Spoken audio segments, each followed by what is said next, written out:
Keyin ha deyishdi-da, sut men tomondan u tomonga o'zgardi shundan. Kecha qiziq voqea bo'ldi. Bitta domga nasos sotuvdim. Hisoblab, normalar bo'yicha ularga kerakli suvni hisoblab chiqdim. 27 tonna soatiga suv kerak ekan. Men ularga 33 tonnalik sotdim nasos. Keyin bir haftadan keyin chaqirishdi. Chaqirishdi-da, direktor yoniga olib kirishdi texnadzor bilan. "Cho'tta biz o'ylayapmiz" dedi. "Sani nasoslaring cho'tta" dedi, "bizga suv yetkazmaydi deb o'ylayapmiz" dedi. Keyin men ularga ochib, norma bo'yicha, sinf GOSTlar bo'yicha isbotlab berdim. Sizlarga 27 tonna suv kerak. Mana sizlarda loyihada 27 tonna so'ralgan, men sizlarga 33 tonna berdim.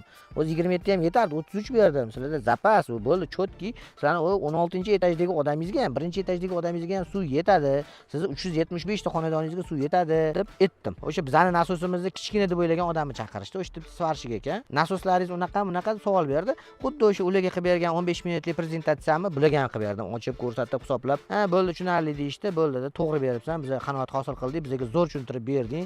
Biz bu sohaning odamlari bo'lmasa ham tushundik" deyishdi, ani Hoji aka pul tikkanlar. Keyin borib ko'rsam, o'sha svarshik pajarni ishlarini ham qilayotgan ekanda, eng qizig'i, meni nasosimni ayb topmoqchi bo'lgan odamning o'zi oddiy matematika. 200 tonnalik nasos qo'yibdi-da, счётчикka bo'lsa 100 tonnaligini qo'yibdi. 1 soatda 100 tonna suv o'tkazadi o'sha счётчик. Nasos 200 tonnalik. Nasos kamiga protivopajarniy nasos. Yong'in xavfsizligini nasosi. Agar yong'in bo'lsa, nasos yonishi kerak. Yong'in o'chmaguncha o'chmasligi kerak. U nasos 200 tonna bo'lgandan keyin 60 ga bo'lsa qancha? 1 minutiga 2,5-3 litr suv berish kerak. 100 tonnani oddiy matematika 60 ga bo'lsa 1 minutiga 1,5 tonnami suv o'tkazadi. Xullas, nasosiga nisbatan kirayotgan suvi 2 barobar kam. Nasos ras 200 talik qo'ydikmi? Buni ham 200 talik qo'yishimiz kerak. Nima qilganingiz bu desam, bo'ladi" dedi. "Qanaqa bo'ladi? Men choyxona qilsam" dedim. 25 ta odam chaqirsam dedim.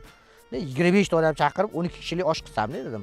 12 tasi yetsa-da, 12 tasi yetmasa, endi bo'ladi endi desam.